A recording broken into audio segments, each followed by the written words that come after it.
Hoy les quiero compartir la mejor historia jamás escrita, una historia, escondida dentro de la mejor obra épica jamás escrita, que nunca fue contada, pero que siempre estuvo allí. Para que toda esa gente falsa y chusma como los dioses, se mueran de envidia. Para que no se confundan, yo solo hago esta historia, porque vi la oportunidad de hacer algo bueno, de contar una buena historia, no estoy defendiendo a ningún grupo patriarcal, o comunidad de mujeres odiadoras de la libertad. Simplemente disfruto siendo el más listo del salón. El objetivo de esto, es hacer una aventura tan buena que haga que la misma Sena tenga envidia. De todos los personajes troyanos, Casandra es la más olvidable de todos, no tiene nada que fuera memorable más allá de su don de ver el futuro, en todo caso fue la que tuvo el peor destino de todos. Para mí esto es justicia literaria, porque es el objetivo original de la obra, es la razón del rechazo de Casandra a los favores de Apolo. Todas estas historias son las primeras formas de pensamiento crítico cristiano. Casandra sabe que los favores de los dioses son peligrosos, por eso los rechaza. Se ha malentendido la profesión de Casandra, llamándola sacerdotisa de Apolo, y que al final no quiera acostarse con él, sabiendo que ese sería el sueño de todas las mujeres, dar a luz al hijo de su dios. Lo que sería el Mesías. Si Casandra rechazó a Apolo es porque ella está convencida de que ese no es Dios, como si ella estuviera adorando a alguien más. Hay diferentes versiones e interpretaciones de esta historia. Algunas fuentes dicen que Casandra y Heleno consiguieron su don después de ser abandonados en un templo, y que fueron las serpientes que lamieron sus oídos, que les dieron ese don. Siendo esta la versión que vamos a utilizar. La verdad es que esta historia es la manera del autor de explicarnos cómo son los dioses griegos, siendo que toda la mitología está llena de actos de envidia, deseo y cobardía. Desde París, que deseó poseer a Helena a través de los dones de Afrodita, hasta Zeus, que se lavó las manos con París. Helena nunca amó a París, siendo que Afrodita amenazó a Helena. Afrodita siempre estuvo bajo el control de Zeus. Pues Afrodita cambió su comportamiento de una manera repentina y sin previo aviso. Esta podría ser la historia de la princesa que fue capturada por el dragón. Siendo que el caballero mata al dragón, haciéndola una historia de terror, antes, durante y después de la muerte de París, nunca se escucha a Helena pedir que la devuelvan con su esposo, tal vez por las amenazas de la diosa Venus, tal vez por el compromiso con París. Ella tuvo varias oportunidades de escapar y salvar a los troyanos, pero simplemente se quedó y esperó a que los mataran a todos. Recordemos que no es que París capturara a Helena lo que enfureció a los aqueos, es que lo hiciera a través de la magia de Venus. Si ella hubiera vuelto con Odiseo y Diomedes, todo se hubiera acabado, pero los caballeros querían sangre, y la princesa, aunque es cierto que les suplicó que la rescataran, también los ayudó, sin importarle la vida de todos los que la veían como su reina. Para la gente que se queja de si eso era necesario, allí está el ejemplo. Eso no era necesario. Efectivamente Helena era una traidora, solo tenía que esperar a que todo se resolviera, quedarse en su cuarto hasta que alguien la devolviera a su casa. Les digo todo esto para explicarles el contexto y la realidad dentro de la obra. Casandra no es como Briseida, que adora a los dioses ciegamente, ni como sus amigos del templo. Ella adora a los dioses de una manera diferente, ella adora la vida en todas sus formas, por eso que al ver la maldad y oscuridad de los dioses, rápidamente los aleja, porque eclipsarían el sol, aquello que es brillante. Por eso se llaman sacerdotisas de Febos y no de Apolo. Casandra es la primera cristiana en la época antigua, siendo que, si los dioses griegos fueran realmente buenos, hace tiempo las guerras se hubieran acabado. Y si Apolo realmente fuera un dios, no necesitaría de placeres humanos, pues la luz verdadera es cálida para todos. Por eso pudo llegar a los campos elíseos. Aunque eso era demasiado avanzado para esa época. Lo que Casandra no entendió es que esos dioses tenían poder. Si un dios te señalaba en esa época, era seguro que morirías, pues los dioses estaban planeando la destrucción de Troya desde hace mucho. Apolo solo quería una razón para repudiar a los troyanos y Casandra se la dio. Igualmente el resultado no cambiaría. Troya estaba destinada a caer, pero al menos no hubiéramos sido malditos. Les digo todo esto para explicarles el contexto y la realidad dentro de la obra. Esos zapatos le quedaron muy grandes. Casandra me recuerda a una profesora que tuve durante 5 años estudiando honor en Japón. Casandra no tenía honor, empezando de que ella quiere matar a París, a su propio hermano, sin entender los motivos que llevaron a ese resultado. Nunca se le pasó por la cabeza que ese niño era solo una víctima, que un niño no puede destruir a toda una ciudad, En esa época no existían los supervillanos, como para suponer eso, envidiosa, a menos de que un dios lo ayudara, eso sería imposible, por eso que, aunque Cassandra pudiera matar a Paris y a Helena, la ciudad sería igualmente destruida, porque igualmente está bajo ataque de los dioses desde hace mucho. Los verdaderos enemigos de Troya no están abajo en la tierra, pues el mismo Aquiles confirma que los griegos no tienen odio hacia Troya, pero arriba en los cielos y abajo del mar, sí tienen muchos enemigos. Por lo que si queremos salvar la ciudad tenemos que cambiarlo todo. En toda la mitología solo un hombre dijo la verdad, y era Aquiles. Aquiles le dijo la verdad a la persona equivocada. Esas palabras no eran para Briseida, eran para Casandra, la fe ciega de Casandra a los dioses, como Atenea, entre otros, la condenó a ser violada por un animal salvaje. Arrodillada ante los pies de su enemigo, el enemigo que destruyó su ciudad. Es esa posición tan conservadora la que tenemos que cambiar, y darle una nueva interpretación, un poco más cínica al personaje, para que pueda desenvolverse mejor y adaptarse a las condiciones del entorno, porque vamos a tener que movernos por toda Grecia para vencer a los dioses. En esta guerra, tendremos que alternar entre ataques directos e indirectos para vencer a los dioses, como lo haría un jefe militar. Por eso la importancia de entender estas palabras. Desde que Aquiles nació, alguien ya nos quería destruir, pero ¿quién? ¿Será Casandra capaz de descubrir la verdad? Otra cosa que tengo que explicarles es la cronología de eventos. Suponiendo que Helena, Casandra, Héctor, Castor y Pólux tuvieran una edad muy relativa, Héctor siendo el mayor de los hermanos, y Helena mayor que él por 7 años, la búsqueda de Casandra se desarrollaría antes de la boda de Helena con Menelao, que fue a los 17 o 18 años. Pues Héctor era mayor que Aquiles por 10 años y este nació un año después del juicio de Paris, pues cuando Paris raptó a Helena, Aquiles ya tenía 9 años, Helena vivió con Menelao 10 años desde su boda. Durante esos 10 años Aquiles nació, y cuando Aquiles nació Zeus ya había declarado, que fuera Paris el que eligiera cuál era la diosa más bella. Porque fue el mismo día de la boda de sus padres que se desarrolló dicho evento. Si Héctor era mayor que Aquiles por 10 años debía ser mayor que Paris por 4 años. Entre los 10 años de matrimonio de Helena y Menelao, Aquiles nació 9 meses después de la boda de Peleo con Tetis. Después del juicio de Paris. Por lo que 3 meses antes Menelao y Helena ya se habían casado para completar 10 años hasta el rapto de Paris en Esparta. Paris era un simple pastor. 10 años antes de la boda de Helena con Menelao, Héctor ya tenía 10 o 9 años a lo que Paris tendría 6 o 5. Eso lo sabemos de acuerdo con las citas de Apolodoro de Atenas, historiador y mitógrafo griego, que dijo: cuando Aquiles tenía 9 años, Calcas dijo que Troya no podía ser capturada sin él. Tetis previó que estaba destinado a morir si iba a la guerra, así que lo disfrazó con ropa de mujer y lo confió a Licomedes como si fuera una joven. Mientras crecía allí, se acostó con la hija de Licomedes, Deidamia, y tuvo un hijo, Pirro, que más tarde fue llamado Neoptólemo. Luego, los griegos dejaron a Misia y zarparon. Una poderosa tormenta los sorprendió, y desembarcaron en sus países de origen después de separarse unos de otros. Debido a que los griegos regresaron en ese momento, se dice que la guerra duró 20 años. Porque fue en el segundo año después del rapto de Helena que los griegos fueron a la guerra después de hacer sus preparativos. Luego, 8 años después de retirarse de Misia a Gelas, regresaron a Argos y fueron a Aulis. Y terminamos con esta conclusión. Se prepararon para navegar a Troya. Agamenón mismo era el comandante de todo el ejército, pero Aquiles era el comandante naval a pesar de que tenía 15 años. Entonces, cuando hablaron de 20 años de guerra de Troya, contaron los años perdidos en el mar y un breve regreso.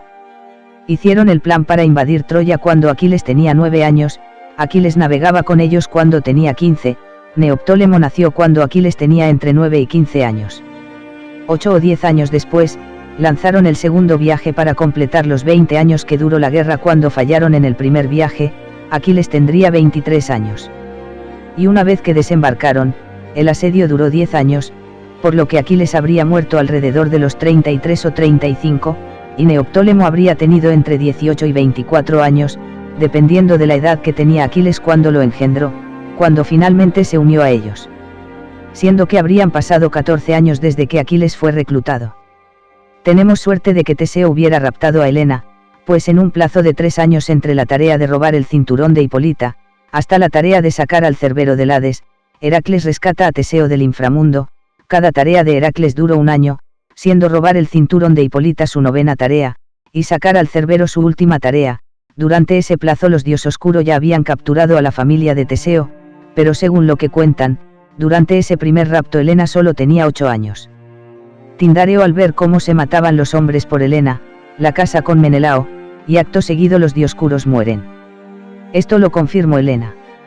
No mucho tiempo después ocurren la boda de Peleo y Helena. Pasaron 10 años entre el primer rapto de Helena y su boda con Menelao.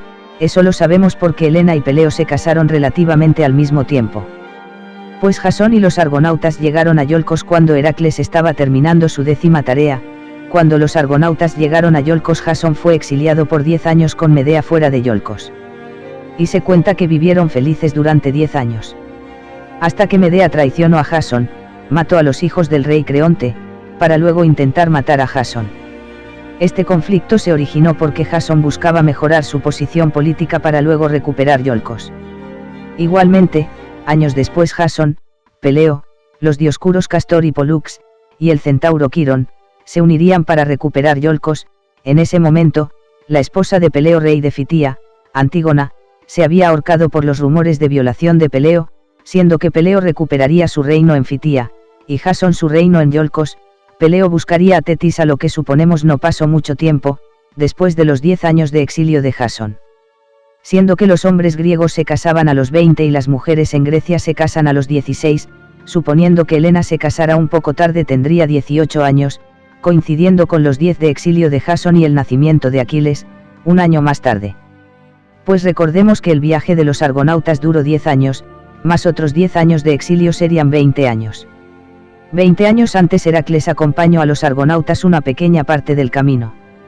Siendo que Heracles terminó sus 12 tareas a la par de la muerte y resurrección de Teseo, cuando éste sacó a Teseo del Hades, acompañándolo con Cerbero al final de sus 12 trabajos, ubicaría la muerte de Teseo y el rapto de Helena 10 años antes de su boda, y durante el exilio de Jasón, 2 o 3 años después de la muerte de Teseo, Heracles llega al inframundo, saca a Teseo, termina sus 12 años de trabajo, y luego sirve 3 años de su segunda penitencia, y muere junto con Deyanira, hermana de Meleagro. Que fue años antes de empezar la cacería del jabalí de Calidón, justo cuando Peleo es traicionado por Acastor, a lo que después se uniría con Jasón, y tomarían Iolcos y se casaría con Tetis. Teseo muere durante el 9º y 12º trabajo de Heracles, cuando Helena tenía 8 años, por eso que Jasón llegaría un año después del primer rapto de Helena, para que su exilio y muerte coincidieran con la boda de Helena 10 años después. Noten que Heracles no tiene la piel del león de Nemea, ni durante el viaje con Jasón, ni durante el asedio a Troya, por lo que cuando los argonautas comenzaron su viaje, siendo que este no duró ni 2 semanas. Convenientemente muy cerca de Troya, Heracles no había matado al león todavía, pero sí estaba sirviendo a los dioses. De lo contrario estaría en Tesalia, matando monstruos. Tengo que desmentir un mito falso, sobre la muerte de Quirón el centauro. De lo contrario afectaría la continuidad de la historia. Aquiles, que fue entrenado por el centauro Quirón, en el monte Pelaión, volvió con sus padres y fue enviado con Licomedes para no pelear en Troya. Heracles mataría a Quirón supuestamente durante el 4º trabajo de Heracles. Quirón es asesinado durante la cacería del jabalí de Erimanto, eso muchos años después de que Aquiles naciera y completara su entrenamiento, mucho antes de la guerra de Troya. Sería más creíble si dijeran que Quirón murió durante el ataque del centauro Neso, antes de que Deyanira matara a Heracles, antes de la guerra de Troya, cuando Aquiles ya había abandonado a Quirón. Eso explicaría por qué no se vuelve a saber de él, pero la verdad es que Quirón nunca murió, porque no puedes matar a Quirón antes de salvar al padre de Aquiles, pues fue el mismo Quirón quien aconsejó a Peleo para que se casara con Tetis, además de ser invitado en la boda de Peleo, muchos años después de la muerte de Aquiles, muchos años después de la muerte de Euristeo y los Heraclidas. Heracles ya había muerto hace muchos años junto con Deyanira, pues Deyanira había muerto antes que Meleagro, que murió durante la cacería del jabalí de Calidón, antes de la boda de Peleo. Es importante que durante los 12 años de trabajo de Heracles, había un rey llamado Euristeo, que murió tratando de cazar a los hijos de Heracles y Deyanira, siendo que Heracles había muerto envenenado, dejó su arco a Filoctetes. Euristeo dejó a los padres de Agamenón y Menelao a cargo temporalmente, al menos eso pensaba, Atreo y Tiestes. Siendo que Agamenón y Menelao, se volverían reyes después de que Menelao se casara con Helena, hija del rey Tindareo de Esparta, hermano de Hércules, al que había ayudado a recuperar Esparta antes de que naciera Helena, Castor y Pólux. Otro dato importante es que la libertad de Príamo fue comprada por su tía Hesione, a la cual Príamo intentaba rescatar, por eso mandó a París a Grecia, lo que no esperaba es que éste le traicionara y raptara a Helena. Todo eso era importante para poder comprender el contexto. La boda de Peleo fue 3 meses después de la boda de Helena y Menelao. Los Dioscuros, Menesteo rey de Atenas, y Filoctetes estuvieron presentes cuando prestaron su juramento con Helena, poco después de que Peleo, Jasón, Quirón y los Dioscuros, recuperaran Iolcos antes de la muerte de Jasón, muriendo aplastado por el mástil de Largos, mucho después de la muerte del rey Creonte.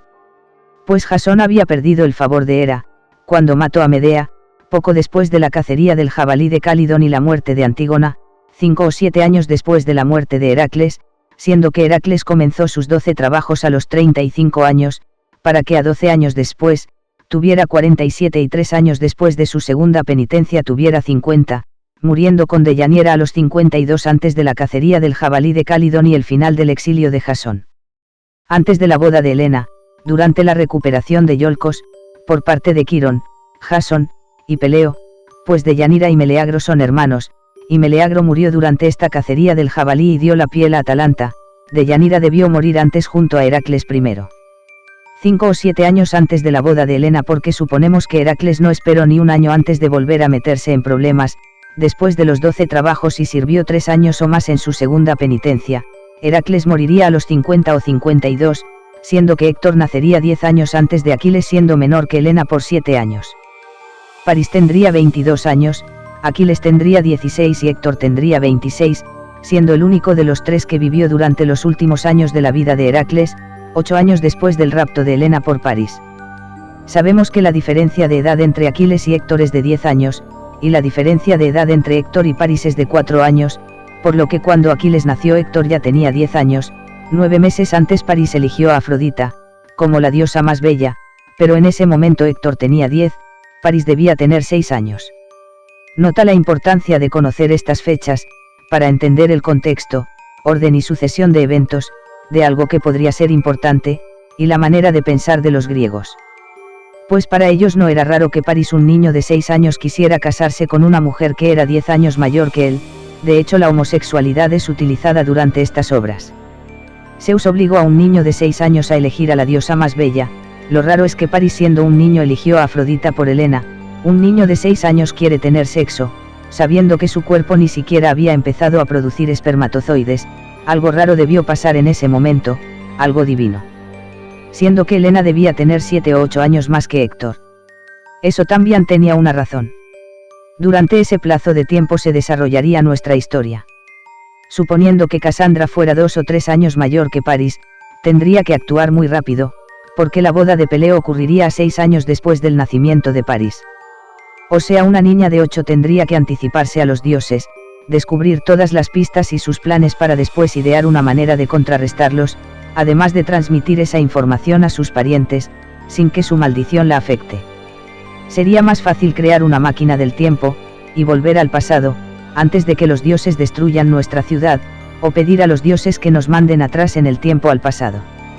La única manera de que Casandra fuera la heroína de esta historia es que nosotros le diéramos poderes divinos. De hecho, la historia de Casandra podría clasificarse como la Divina Comedia. Sea como sea, la verdad es que la Casandra original vivió con miedo toda su vida. Por eso rezaba tanto a los dioses, porque era una mujer débil, incapaz de tomar el control de su propio destino, dejando que su destino fuera decidido por las visiones proféticas de un dios malvado. La clarividencia de Casandra podría ser comparable a las visiones que tenía Anakin en el episodio 3 de Star Wars, todo producto de Zeus, pues si fuera verdadera clarividencia sería capaz de realizar el rito de las 7 maravillas, y encontrar cosas sin necesidad de verlas. Sería capaz de encontrar a todos los enemigos, aunque estos estuvieran a miles de años luz de ella. Aquellos que verdaderamente tenían el don de la clarividencia, eran capaces de abusar de él, lo controlaban a voluntad. Por eso es que en el viaje de Jasón, pudimos encontrar al rey Fineo de Tracia, que fue castigado por Zeus, ciego y abandonado en una isla, rodeado de arpías.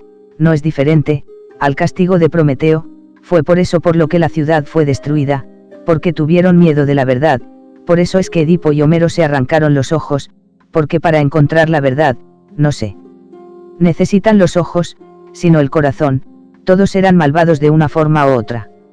La verdad es que, aunque encontremos al culpable de la destrucción de Troya, aunque fuéramos capaces de descubrir los planes de Afrodita de posicionar a Eneas como rey de Troya, y destruirnos a todos en el camino, seríamos incapaces de detenerla, pues no solo Afrodita quería destruir Troya, sino que todo esto fue un plan maquinado por Zeus y Hera, pues fue Zeus el que engañó a Afrodita haciendo que se enamorara de Anquises. Todos los héroes realizaron tareas para Hera, Heracles y los argonautas tuvieron participación en su destrucción, pues fue Hera la que protegió a Jasón, en su búsqueda, a los dioses no les importaba el bien de la ciudad y de la humanidad, en la mitología griega nunca encontrarías un final feliz como los cuentos de los hermanos Grimm, eso solo era una excusa para que alguno se casara con Tetis. Heracles tenía que realizar los 12 trabajos para Hera, sin embargo durante esos trabajos, mucha más gente inocente moriría, lo que llevaría a que en el momento de guerra no hubiera lo que hubo en Vietnam, pensadores independientes, que se opusieran. Zeus obligó a Afrodita a casarse con el padre de Eneas, Anquises, algo que era desproporcionado y exagerado, porque Afrodita era la diosa del amor en ese momento.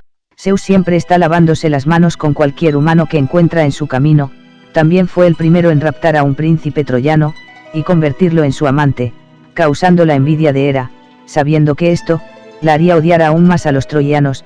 Zeus se divierte provocando a Hera para que ésta ataque más a los humanos, y haga el trabajo de matar inocentes por él. Él sabía que si obligaba a París a elegir cuál era la más bella las otras dos lo destruirían, él sabía que Afrodita usaría a Helena, o fue el mismo Zeus quien eligió que Afrodita usara a Helena, de esa manera empezaría la guerra. Zeus provocó voluntariamente el nacimiento de Eneas, sabiendo que Afrodita haría lo que fuera por protegerlo. Si Afrodita sabía que Troya sería destruida por la decisión de París, de quedarse con Helena, es porque Zeus pensaba destruir a Troya primero. Además de que todo el escenario estuvo siendo preparado por los dioses desde hace años, por eso es por lo que cada hijo de Zeus tiene una razón y propósito, de lo contrario Zeus ya tendría más de 100 hijos. Afrodita me resulta más aterradora que Ares, pues una mujer que se acuesta con varios hombres es incapaz de amar a alguien verdaderamente, podría acostarse con muchos, pero entre todos esos, después de haber pasado por muchos, alguno significó algo. Afrodita no solo aprovechó la oportunidad para cumplir su promesa con Anquises y destruir Troya como Zeus lo quería, sino que indirectamente está repitiendo la historia de su infidelidad con Ares. Afrodita fue obligada a casarse con Hefesto, aunque ella no lo amaba. Lo mismo hizo Afrodita con Helena, la prometió a cambio de ganar algo. París sería Hefesto, quien capturó a Helena, que sería Afrodita, y la obligó a casarse con él. Aunque ésta no lo amaba. Es casi poético. Pero peculiar. La excusa de Zeus sería reducir la población humana, y usó a Afrodita para ello. Aunque si Zeus quiere reducir la población humana, primero debería dejar de acostarse con mujeres humanas. Zeus lleva años planeando la destrucción de Troya, ya que las Moiras así lo habían decretado. Zeus simplemente elige la manera. A todos esos dioses no les importaban ustedes para nada. Atena, Apolo, Hermes, podían castigarte solo por existir cerca de ellos. La idea original de Zeus es que fuera Heracles el rey de la Argólida, eso no hubiera cambiado nada, Jasón se hubiera unido a los argonautas igualmente. El objetivo de Zeus, con esa aventura, siendo que muchos animales interesantes se extinguieron, es que Peleo se casara con Tetis haciendo que la única amenaza verdadera a los dioses y única esperanza de Troya desapareciera. La sucesión de eventos fueron muy convenientes para Zeus, porque todos los héroes de esa época fueron eliminados, muy fácilmente. Si Hera no hubiera interferido no habría sido Agamenón el que llegaría a Troya, hubiera sido Heracles, con muchos más barcos. Y nada de esto fue para mantener un equilibrio, de hecho, todo esto fue para que no hubiera civilización. Si Eneas es el elegido es porque Zeus tenía planeado crear un imperio como Roma, que mantuviera a las personas dominadas, como animales llenos de miedo y rabia, perfectos para que se mataran los unos a los otros, y mantuvieran esas murallas entre clases. Efectivamente manteniendo una separación de los dioses con los mortales, exactamente lo opuesto a lo que estaba haciendo Afrodita, Tantalou y Asclepio. Pues fue Hefesto el que engañó a Hera para quedarse con Afrodita, de la misma manera en la que Paris intenta quedarse con Helena. A lo que Afrodita considera violación. Si Hefesto se casó con Afrodita, aunque ésta no lo amaba, no es diferente a la manera en la que Paris capturó a Helena, aunque ésta no lo amaba. Es muy hipócrita de parte de Hefesto haber apoyado a los griegos sabiendo que él forzó a la diosa para que se casara con él, además de pelear en el mismo bando con Hera, que lo arrojó del cielo. De la misma manera que intentan arrojar a Paris de las murallas de Troya. Esa es una forma de decir que si ella no quiere estar contigo, lo mejor es alejarse. Que los humanos no pueden ser iguales a los dioses. Zeus trata de culpar a Prometeo, porque él les dio el fuego a los mortales, algo que Zeus prohibió, de ahí que Hécuba tuviera sueños con una antorcha. Para un dios como Zeus que los humanos tuvieran fuego fue el primer paso para alejarse de ellos, no es de extrañar que matara a Asclepio, el primer médico, con un rayo. Todos los dioses participaron en esta aventura para destruir a Troya, se lavaron las manos, porque al menos los conejos tienen un depredador. Zeus obligó a Heracles a matar a esos depredadores. Es que tarde o temprano para mantener esa población tendrían que evolucionar para mantener una buena sociedad, y eso solo pasaría si los dejaban atrás. De esta forma ya hemos organizado la cronología de eventos, hemos descubierto el plan de los dioses, con relación a la época, y el objetivo de ellos. Un troyano podría entrar fácilmente a Grecia. Si atrapáramos al jabalí de Cálido, antes de que Atalanta lo matase, podríamos conservarlo como un aliado. Retomando la investigación, podríamos aplicar la técnica de Aerys Targaryen y quemar la ciudad en el ataque final. Siendo que los humanos nunca nos ayudarían, deberíamos pedir a los Daemon por fuerza, la inversa de los dioses. Si aún quedan criaturas mágicas, pedir que nos ayuden. Robarse el vellocino de oro, ahora que tenemos la oportunidad, capturar al cíclope Polifemo para que nos ayude. Es verdad que, por medio de la palabra, los hombres no pueden creernos, sin embargo, nuestras acciones nos definen, viajando entre las islas griegas, mostrando generosidad y sabiduría, podríamos ganar respeto entre ellos. Cassandra podría ser la princesa muda. Ni siquiera necesitamos hablar para que la gente entienda lo que queremos o lo que necesitamos. Otra técnica para obtener información es comprar a los niños de la ciudad, darles dulces para que ellos busquen, y nosotros conseguir información. Podemos aplicar técnicas del lado oscuro de la fuerza, provocar la lucha entre Esparta y Atenas, provocar un golpe de estado, de esa manera estarán tan ocupados, que no tendrán tiempo para ir a Troya. Poner bombas en las ciudades, esparcir plagas, llenar los ríos con veneno, robar todos los objetos mágicos, vender limones. Si sabes a lo que me refiero, siendo una mujer, debería apoyar la industria de armamentos. Organizar las tropas, como una legión romana, armar los barcos con puntas metálicas, para que hagan daño al chocar. Una de las técnicas más divertidas, para tomar control de un territorio, es reproducirnos. Asegurándonos que cada uno de nuestros hijos esté casado con alguien, pero en grandes cantidades. Porque Zeus no es el único que sabe jugar este juego. Hasta que cumplan nuestras demandas y devuelvan a nuestra tía. Hablando de caballos de Troya, deberíamos aplicar la inversa de Hefesto, y regalar un trono, que atrape a Telamón, hasta que nos devuelva a nuestra tía. Y eso lo podemos pedir a cualquier Daemon, no incluso al mismo Hefesto. A lo que me refiero es que vamos a tener que ser más rápidos que nuestras visiones del futuro. Confunde y vencerás, por eso la importancia de entender estas palabras. Desde que Laomedonte construyó las murallas de Troya, los dioses ya están atacándola con monstruos. La verdad es que el plan ya estaba en movimiento, porque la alianza entre troyanos y griegos significaría que los hombres ya no necesitarían a los dioses para sobrevivir. Más pruebas. Para empezar, la primera en salir con profecías de la destrucción de Troya fue la madre de Cassandra, Hécuba, que al tener un sueño vio como una antorcha quemaría la ciudad al momento del nacimiento de Paris. En ese momento Hécuba y Príamo fueron a buscar a Esaco para que éste confirmara el sueño de Hécuba, siendo que Esaco confirmó la destrucción de Troya y aconsejó a los reyes matar al bebé. Ese fue el primer intento de Zeus, dios de la guerra, de crear pánico en Troya. Nosotros, siendo Cassandra, intervendríamos en la decisión de nuestros padres. Siendo la enemiga de Apolo, no nos conviene que Paris sea asesinado. De hecho, esta historia se parece mucho a Blancanieves, que fue abandonada en el bosque.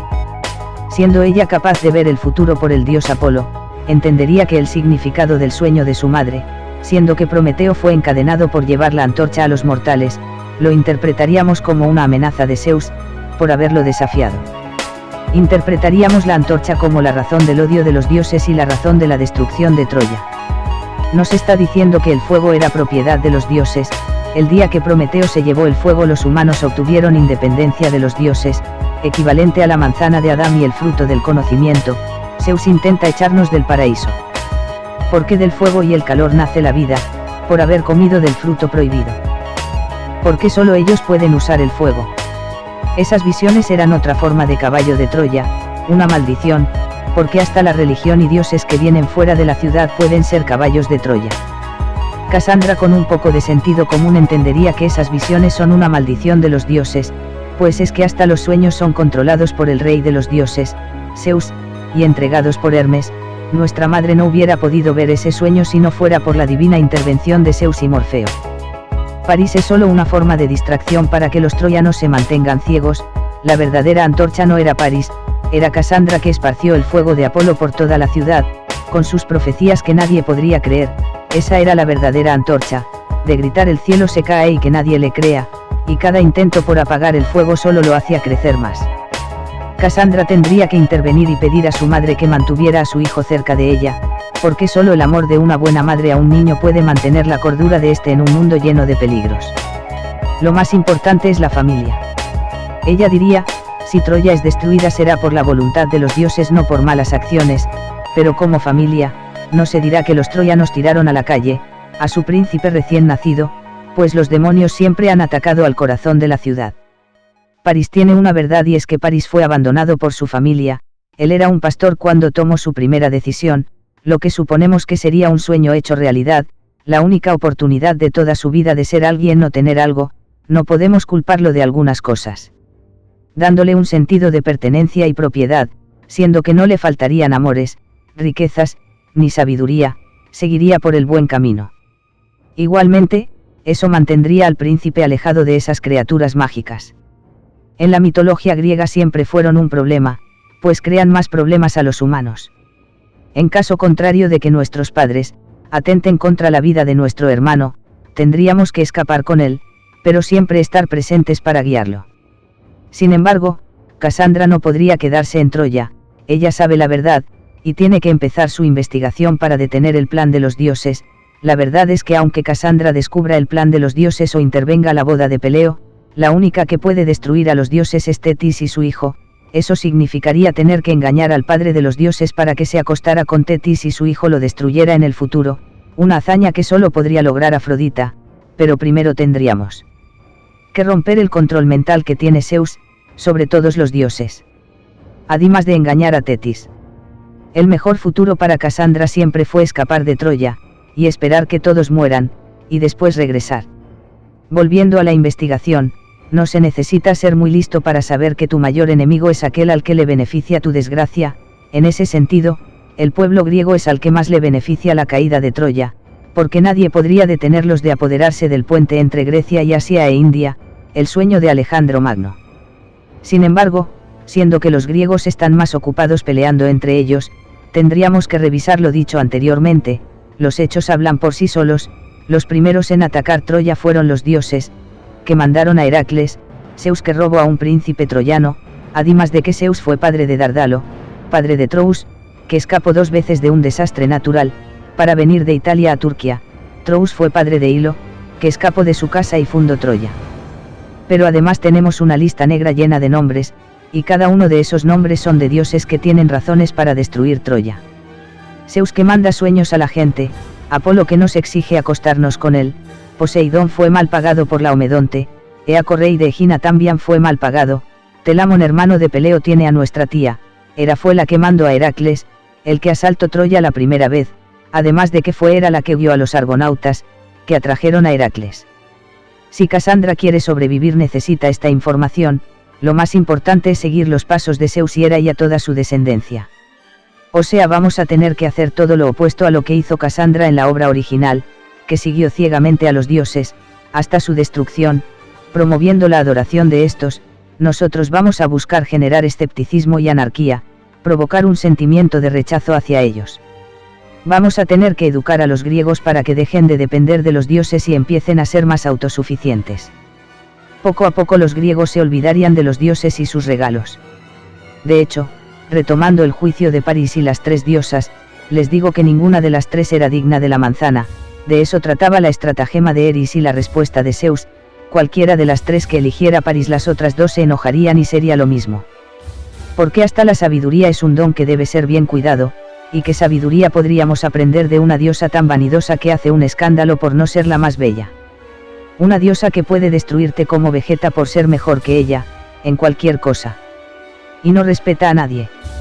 Una buena idea sería escribir papiros, intentar buscar a Sena, o su equivalente, seríamos mejores que Gabriel, atacar a través de la literatura a los pueblos vecinos, regalando libros, a la gente que encontremos, cultivaremos sus mentes para que actúen a nuestro favor, tendremos que minar todo el campo con información para que nadie pueda negarse a creernos.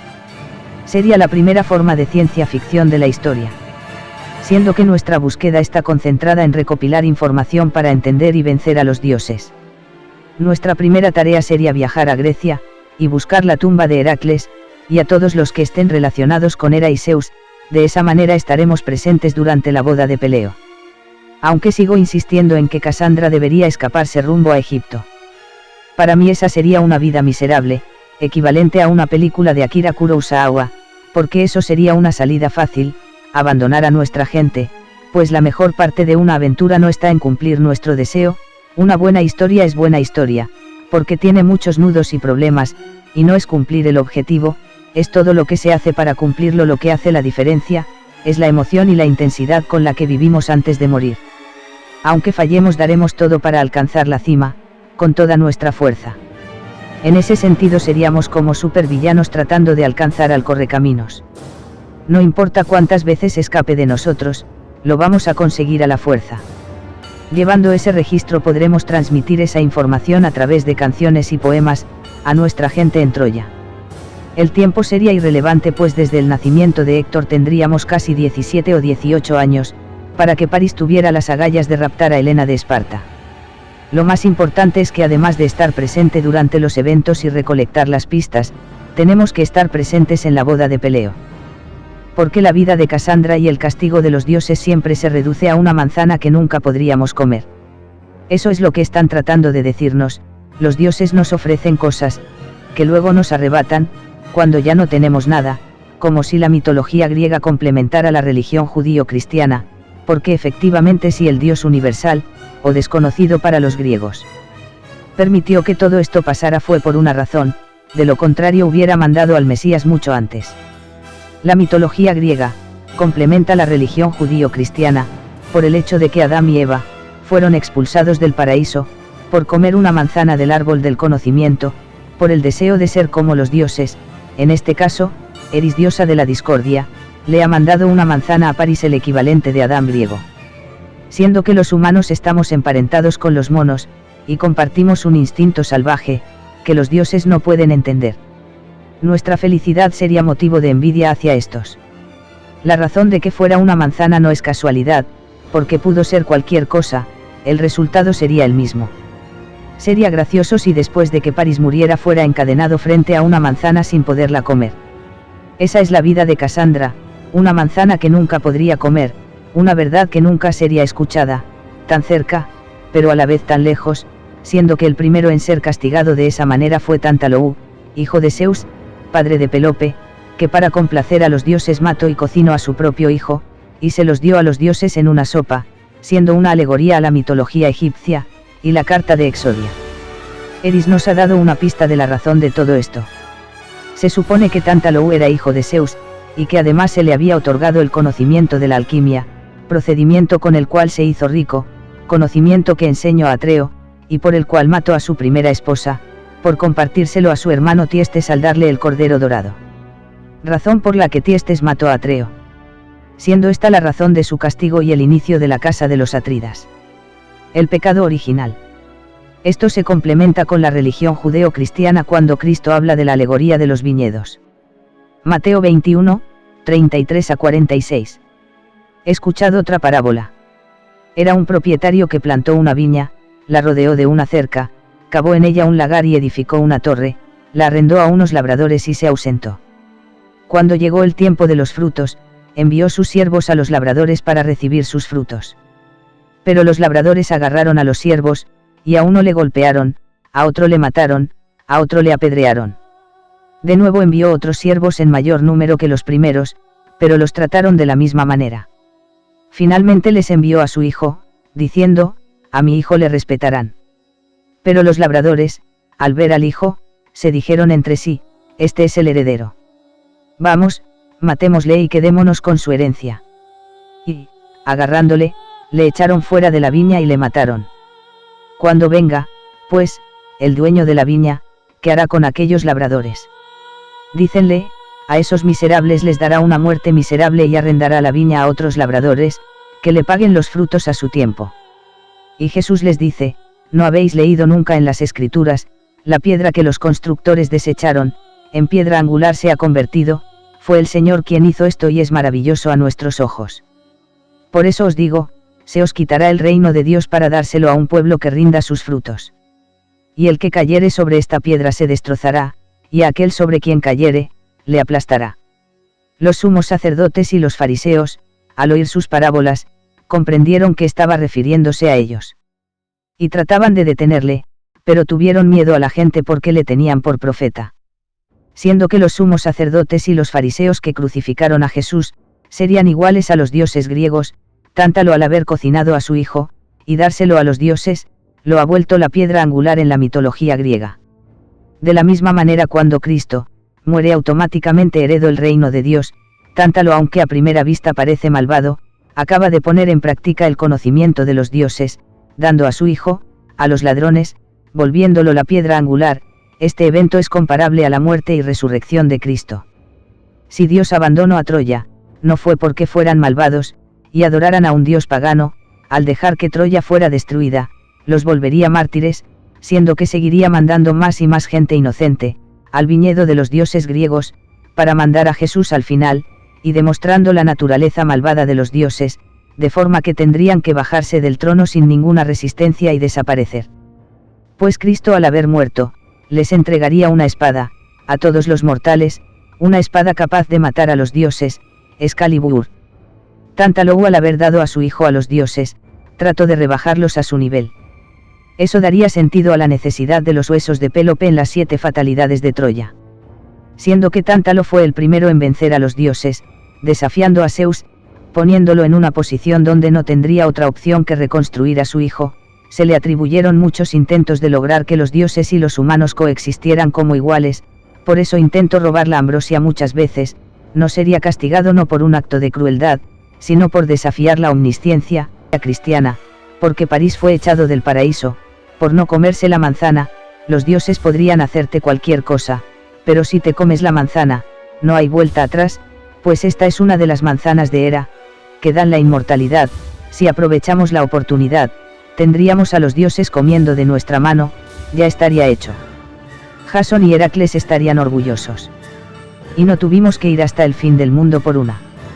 Los huesos de Pélope y las cenizas de Laomedonte, fueron usadas como una materia volátil y otra una materia fija, siendo que el hueso, sería molido hasta volverlo cal, se mezclaría con las cenizas, se les prendería fuego, hasta volverlas incienso, y esa sería la medicina dorada. De esa manera el adivino, podría ver el futuro y asegurar el resultado de la batalla. Eso es la alquimia, uno de los secretos que dieron los dioses a Tántalo. Cada una de las fatalidades de Troya, tenían relación con sus raíces. Sacar el paladio del templo de Atenea, era necesario para romper el pacto que hizo Zeus con Hilo, hijo de Troy, fundador de Troya. Matar a Troilo y matar a Héctor, era dejar a la ciudad sin sus reyes. El caso de Troilo, significaba olvidar a los reyes fundadores, por eso que las cenizas de Laomedonte, fueran sacadas de la ciudad, siendo que los descendientes de Éaco, uno de los constructores de las murallas de Troya, que fue mal pagado, y también el rey de Egina, tierra natal de Aquiles, se juntaran para destruir la ciudad. Siendo Tántalo, padre de Pélope, y otro hijo de Zeus, junto con el rey Dardalo, padre de los troyanos, se juntarían y destruirían los restos del mayor error de los dioses, haber resucitado a Pélope, y haber prestado ayuda a Laomedonte que también había engañado a los dioses, marcando el inicio y el fin de Troya. Según la tradición hermetista. Pues tanto Pélope como Laomedonte engañaron a los dioses.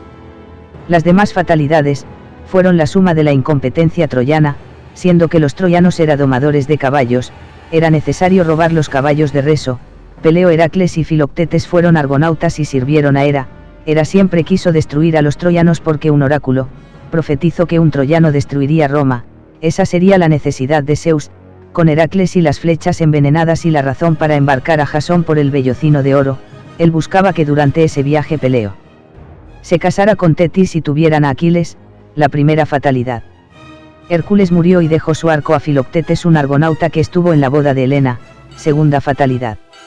Todas necesarias para mantener a los héroes ocupados y reducir su población, dejando a los peores durante la guerra de Troya, siendo que las cenizas y los huesos de Pélope fueron convertidos en tierra, sería imposible para los troyanos renacer de sus cenizas, los muertos se levantarían para arrastrar a los vivos.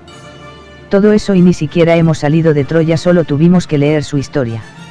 Suponiendo que Casandra hubiera realizado bien su investigación, en su viaje a Grecia y llegada a Tesalia, lo primero que buscaría sería la tumba de Heracles y a toda su familia, primeramente a Almena, y luego buscar a Telamón de Salamina, para tratar de recuperar a su tía Hesione.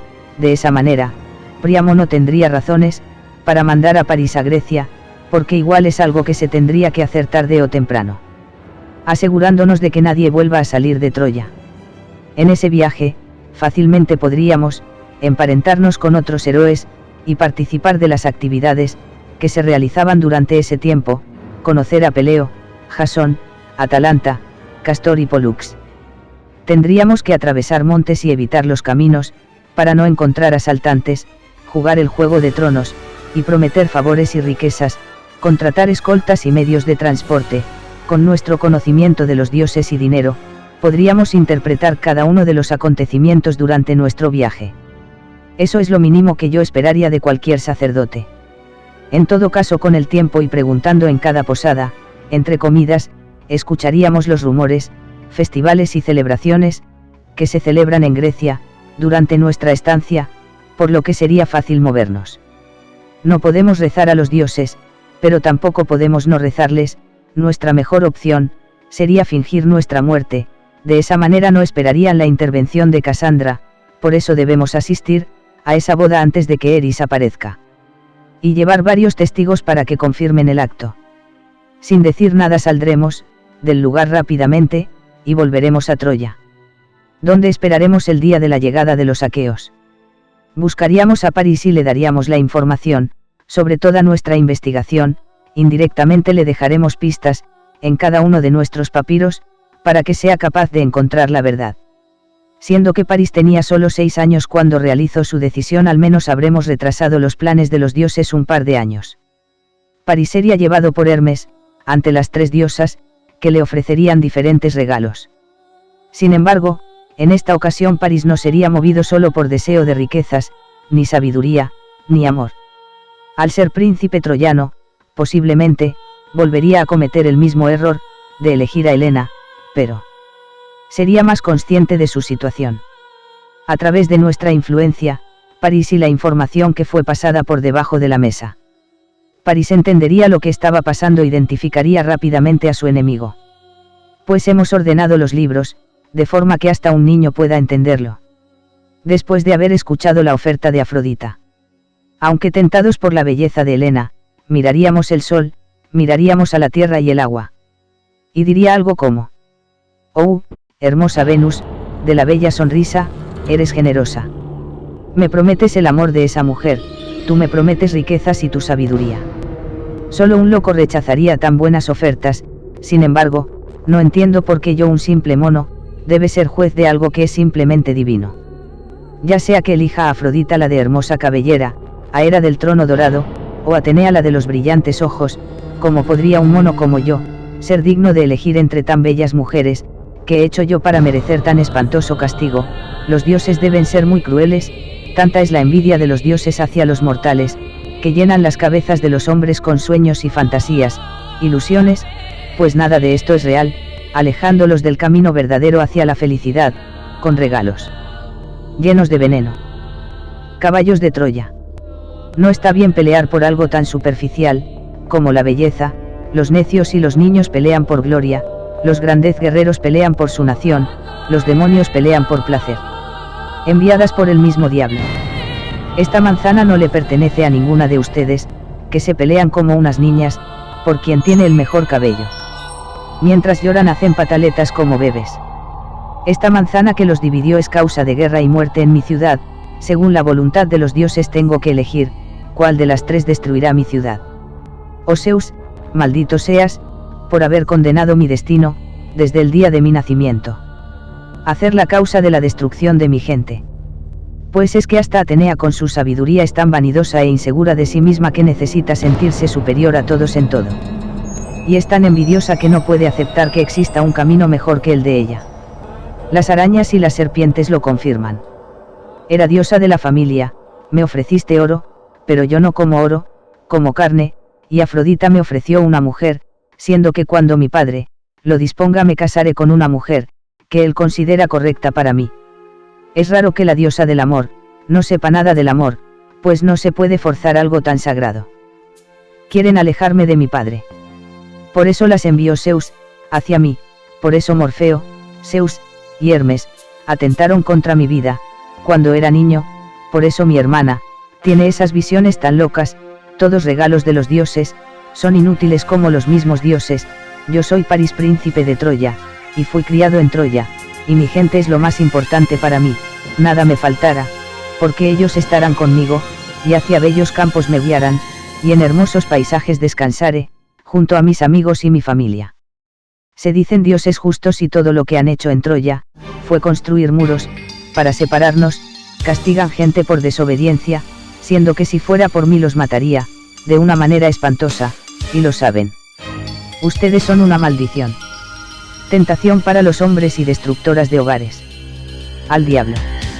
Aquí no hay nada, todo esto es solo un acto de maldad.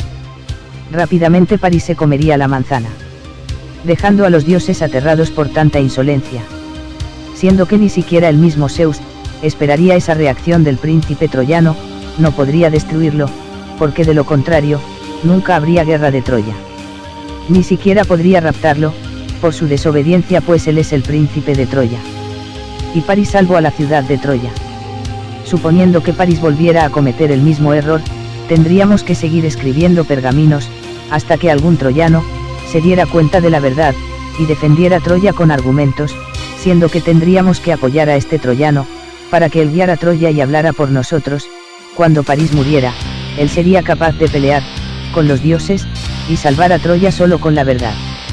Involuntariamente Apolo y Zeus, al intentar destruirnos, nos terminaron dando el poder de la inmortalidad, siendo que no podríamos hablar con nadie, tuvimos que evolucionar hasta convertirnos en el dios de la pluma.